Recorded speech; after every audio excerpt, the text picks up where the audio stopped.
Hi, I'm Stephan Soto, the Service Manager here at Kings Infiniti. I wanted to take a moment to talk to you about maintenance of your Infiniti vehicle. In order to ensure maximum performance from your vehicle, the manufacturer provides a maintenance schedule listed inside your owner's manual.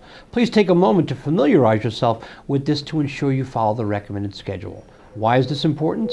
Safety, security, and reliability. The most important part of your scheduled maintenance is an oil and filter change, along with multi-point safety inspection.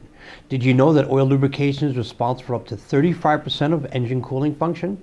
Your oil pump pushes oil through a filter to remove these contaminants. When oil and filters are not changed as recommended, this can cause severe problems to your engine's health, such as lack of lubrication and increased friction, resulting in engine failure. Take a look at this photo. This is an engine with 25,000 miles without an oil change. So please take a moment and review your maintenance schedule, or feel free to contact our service professionals here at Kings Infiniti.